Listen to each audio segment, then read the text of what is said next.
2 games remain in the Premier League season with Burnley, and as you can see, our recent run of form has been incredible. We haven't lost since the Chelsea game back in March. We have been on an extraordinary run of form, which as things stand has left us in 7th place going into the final 2 games, but we do have a game in hand on the majority of the teams, most importantly, those teams between 4th and 6th in Newcastle, Sunderland and Liverpool. So going into this game, the penultimate one of the season against Stoke City, the plan is simple: get the win and put ourselves back in contention, not just for a Europa League place, but also for a Champions League place as well. Because something I haven't really been mentioning too much is that mathematically we can actually finish in 4th place come the end of the season if results go our way on the final day. Regardless though, we need to make sure we do win these final 2 games, and we start with the penultimate game of the season, our last home game of the season against Stoke City here at Turf Moor. So the first real chance is going to come to Stoke from this corner, presumably. Arnautovic crosses the ball into the centre and it's headed away, but it's kept alive with Whelan inside towards Nzonzi, who fires it wide. And that's the first real chance, Nzonzi getting himself inside the area, but thankfully for us the attempt's off target. It's been a cagey opening 20 minutes, I think that is the right word for it, cagey. We've had one attempt from outside the area, which was just a waste when we were regaining possession quite nicely, and someone took a shot in anger for no reason. But other than that, it's been pretty cagey, and I don't really know how to approach this game individually. I don't want to force myself to go too far forward and get in the way of Danny Ings, but I don't want to drop too deep because then I won't be able to create anything. So it's going to be a difficult game for me individually, and I'm desperate for an early goal or an early-ish goal in this first half to give us something to hold on to, because otherwise I can see it just petering out. You know, an hour, and say an hour's being played, I can see it petering out at 0-0 and finishing that way. So we need a goal in the first half, I feel. Good build up here though with Marnie on the ball. Marnie to me, where am I going this ball? Oh, good chance here, good chance, good chance, good chance. Danny, surely there's the goal. 1-0, exactly what I was asking for. Danny Ings gets the goal. Burnley 1, Stoke City 0. We needed that. I really do feel we needed that early goal or early-ish goal. Drilling in across, Ings getting on the end of it, and he just about squeezed it in. Begovic can't keep it out. Burnley 1, Stoke 0. That's what we needed. That should be my ball there. That was a terrible throwaway on Arnautovic. And now a good chance on the break. Let's go, Danny. Let's go. Me and you. The 2 guys up front. We can do this together. Okay, now to Kitely. Kitely towards me. Can I control that? Oh, brilliant first touch. Danny, get yourself in the box, son. Oh, it's come towards Jones. Oh, we want a penalty? We just want a penalty? What do we have? It's a foul given against Jones, I think it was. And it's a penalty to us. That's a surprise. Pretty surprised by that. Cameron is the one who gave it away. I thought that was a good clean challenge as Jones was running through. He goes for the ball, and is that a penalty? I guess you can see why. But it seemed like Jones came through the back of him. But even so, penalty to Burnley, we'll take it. And a great chance to make it 2-0. Now in our last game, Boyd scored 2 penalties against Hull City, his former club. We need him to score this one to give us a 2-goal cushion here. It's Boyd against Begovic. He stutters, and he scores as well. And it's Burnley 2, Stoke City 0. Boyd with the goal, and going into half-time we will have a 2-goal lead. That is just fantastic. He stuttered, never really like it when I stutter, but Boyd does put it down the middle as Begovic dives. It's wheeling inside towards Moses. Great chance here, drills an across, and the header by Juve is saved and should be dealt with, and is, and we do get it away. Wow, Stoke City almost replying instantly. I had to cut my little commentary short there as I was talking about the penalty we just scored, because I started coughing and spluttering, and thankfully for us, oh, what a ball that is. What a ball out wide. Thankfully for us, Stoke City didn't score on the chance. Kitely inside, it's flicked down by Shawcross, headed away, and that should be dealt with, and it is still 2-0 to Burnley. Now Arnautovic down the right-hand side. Wilkinson takes it around me. And these two just keeping hold of the ball together. Well, if it's going to work for them, why not? Here comes Arnautovic, chips it into the centre, and oh, it's a great save by Heaton. Absolutely superb stop by our goalkeeper there. And it is still 2-0. Really good save. It's a good ball over the top towards Cameron. By Cameron towards Juve, who is onside, and Juve puts it wide.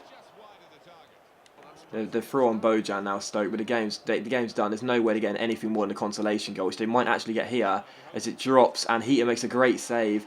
And what's he giving a penalty for? I mean, okay, fair enough. We got a debatable penalty in the first half, so I guess they can have one as well. But what was that given for? Seriously? Is this referee? Oh, is that what? Where? The most. Oh, I can't even talk. What is that a penalty for? Oh my goodness. Fair enough. Penalty for Stoke. We got a dodgy one in the first half, to be fair, but it's not going to matter. Even if Juve does tuck this away, it's still not going to matter. We're going to get the win. Juve against Heaton. Juve does score, and it's Burnley 2, Stoke City 1. I don't know what on earth the penalty was given for there. I really don't. But they're going to go back to the halfway line, but it's not going to matter. We're going to get the 3 points because that's pretty much going to be the last kick of the game. Heaton, a shame for Heaton to not keep a clean sheet, really, but even so, we'll be fine. As soon as we get the ball underway, we'll probably see the referee blow for full time, so we've had the 3 minutes. So let's just, yeah, there we go. There's 3 minutes, 5 minutes, there we go. So final score, Burnley 2, Stoke City 1. We do get the job done. 2 debatable penalties, 1 for each side. But most importantly, a win for Burnley. That does keep us in the hunt for the Europa League places. And mathematically, there is still a chance we could finish in 4th place come the end of the season. Now, that would just be incredible. But yeah, with 1 game to go, we keep ourselves in the hunt for the European places. It was an interesting game. I actually felt as though I did okay in that game. Not too great, but enough. And we gave the ball away quite a bit, to be fair. We didn't really have as much possession as I would have wanted us to. Especially because we had a 2-goal cushion, yet we just kept on throwing the ball forward and showing way too much urgency. We should have just regained possession and made Stoke chase the game. But anyway, negatives aside, we got the win by 2-1. I was pleased to get an assist as well, and I did, get involved in the penalty build-up, I guess. And as you can see, that does mean going into the final game of Aston Villa, we're in 5th place right now, 1 point behind Newcastle in 4th. So mathematically, there is still a chance for us to finish in the top 4. How incredible would that be? And as you can see, we are ahead of Sunderland, Liverpool and Aston Villa, who are the final team that can finish in those 5th to 8th places, yeah. So there is still a chance for us to qualify for the Champions League. That's crazy. But most importantly, we are in the driving seat going into the final game to finish in 5th place, which will guarantee Europa League place next season. So going to be back for the Aston Villa game, which is the final game of the episode. So Aston Villa, of course, playing for a Europa League place themselves. So we'll be back for that game in just a moment's time. That is a fantastic way to win the penultimate game of the season. Real confidence going into that game. And here is hoping we can get another 3 points and make sure we do qualify for the Europa League come the end of the season.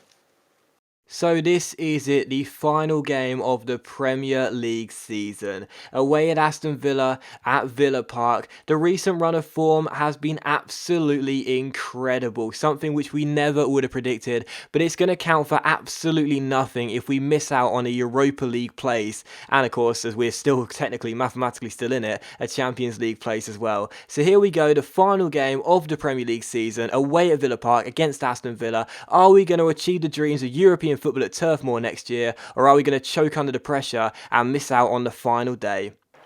Here's Benteke. Benteke for Aston Villa finds Gabby Bonglahor inside to Benteke. Oh my goodness. Aston Villa almost taking the lead in the first 10 minutes. Benteke strike just off target. Aston Villa doing really well at keeping hold of the ball early on in this game, which is frustrating for us because we know we're just going to be chasing shadows and they'll probably carve out a chance. And they could have one here with Gabby Bonglahor playing inside towards Sanchez, back to a Bonglahor, and it's into the side netting, and that's what's going to be the big danger for us in this game. The fact that Aston Villa are so good at retaining possession. Alright, so we're going to work our way out from the back. Shackle to Arfield. Arfield towards his man Hay. Hay towards Trippier. And don't let the ball go out of play. Oh, I shouldn't have called for the ball there. Thankfully, it was ignored. Still, here's Danny Ings. Oh, wonderful. What a wonderful build-up. And Giver makes the save. I dropped deeper there to play in a bit of a holding midfield position just to try and set up a counter-attack, and I almost got in the way of it. Thankfully, I didn't. Corner to us. I'm going to cross the ball into the centre. Shackle flicks it backwards, and the strike is going to go just wide from Hay. And those are our first 2 real chances of the game. Delph. Oh, it's a great ball by Gabby Bonglahor. Benteke's one-on-one and must score, and does. And on the stroke of half-time, Aston Villa have the lead in this game. And oh my goodness, in a game where we really need to win, Christian Benteke puts Aston Villa in front. And you just knew that once they got themselves inside, they were going to score a goal because Benteke is just so goddamn good. As you can see, they had space. Benteke was never going to miss. 1-0 Aston Villa. Disaster just before the break. Here's Sissoko for Aston Villa, crosses the ball in. Benteke. Oh my goodness, how on earth did Benteke fail to make it 2-0? That is his strength. That was a great position for him. I can't believe he missed that. That is massive relief for us. Here's Arfield to me. Right, let's try and play that all the way out to Ben me.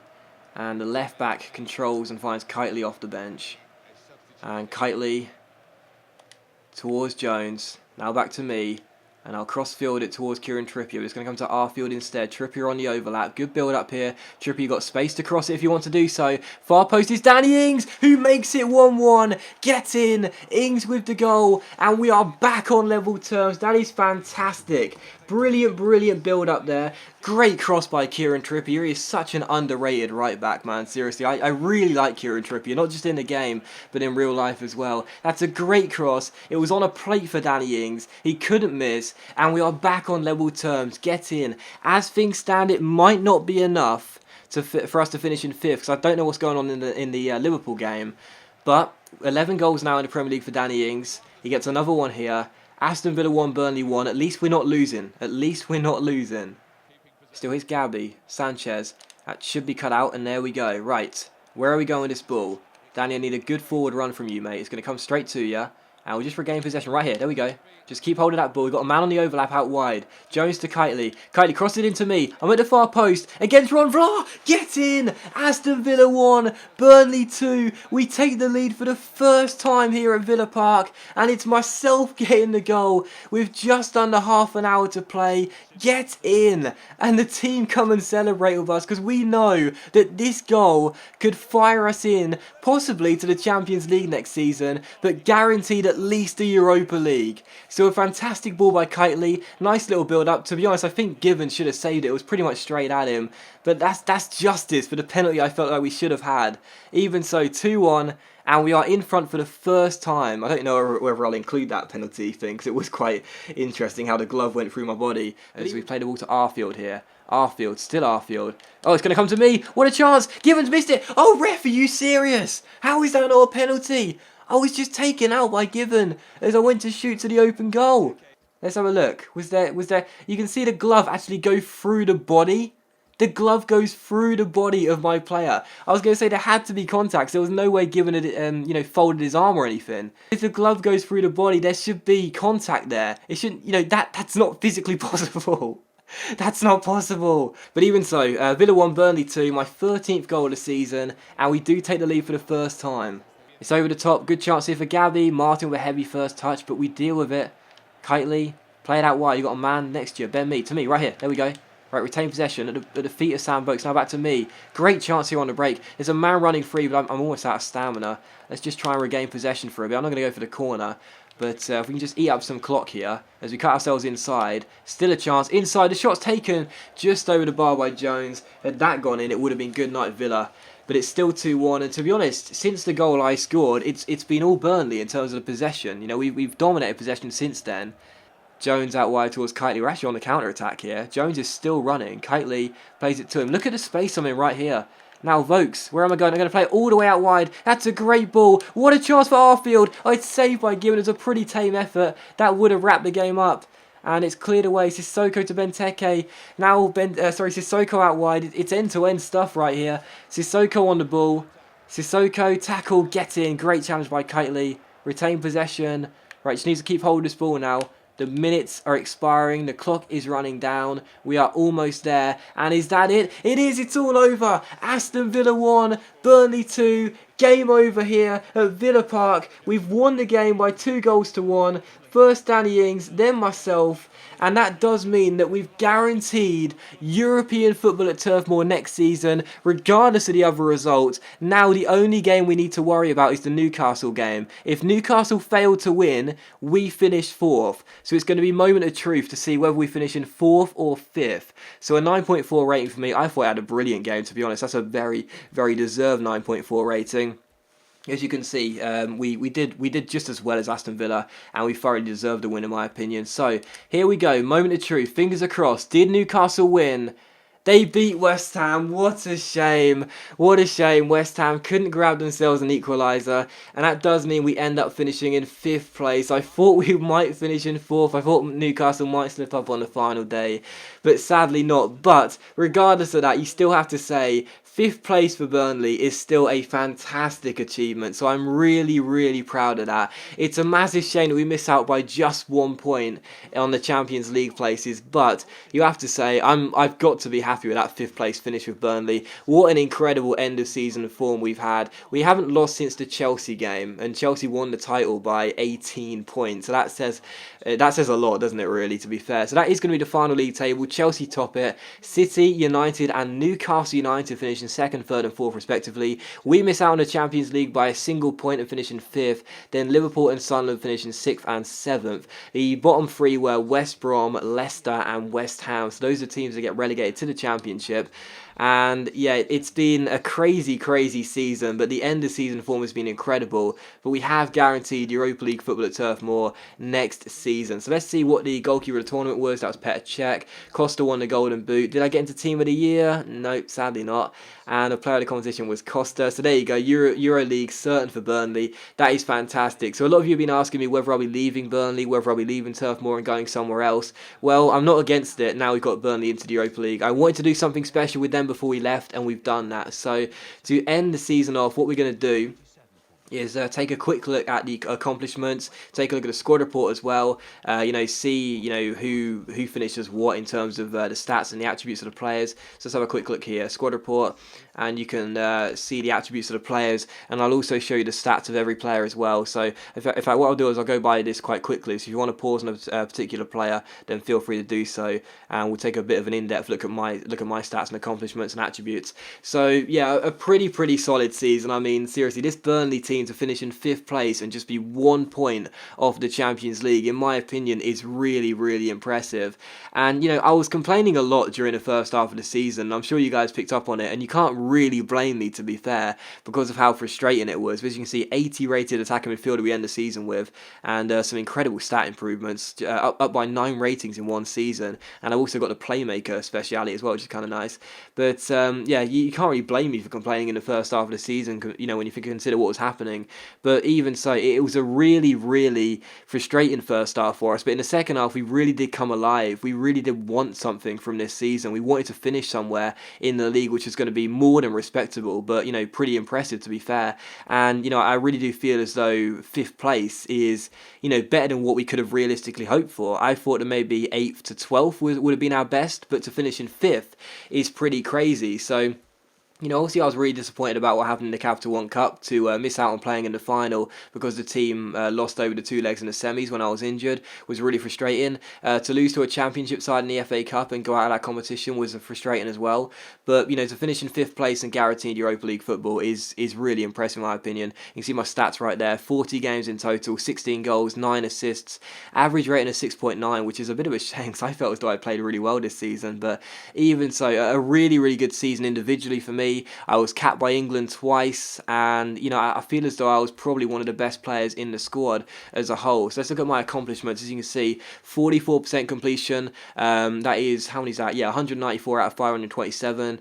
And of course I won't get the time to go through all of these, but yeah, pretty decent season in my opinion. And as a debut season in this series, I think that's quite an impressive individual season for me, and also for the team as well. So the upcoming targets, I don't know why this hasn't been completed yet, but as you'll see, we did indeed match all 4 of those targets, which is great. And now let's have a look at my season targets. Did I match them all? Yes, I would have done. Just the pass completion ratio was bang on the money, and we would have met all those targets as well. So that's our debut season done. That is how we finish. And I was listed Team of the Week, but not Team of the Season. So that's our debut season done with Burnley. Are we going to be leaving the club? Are we going to be going somewhere else? Am I going to be requesting a transfer or not? I guess we'll have to wait and see in the summer transfer window. But that is the end of our first season in My Player, and I have to say, I'm pretty pleased with how it went. It was frustrating in the first half, but we did what we needed to do. So we're going to end the episode there, guys. So as always, a big thank you for watching today's episode of My Player. I really hope you have enjoyed it. If you have enjoyed today's episode of My Player, it'll probably be quite a long one, but hopefully you enjoyed it regardless. If you have enjoyed it, then please do leave a like,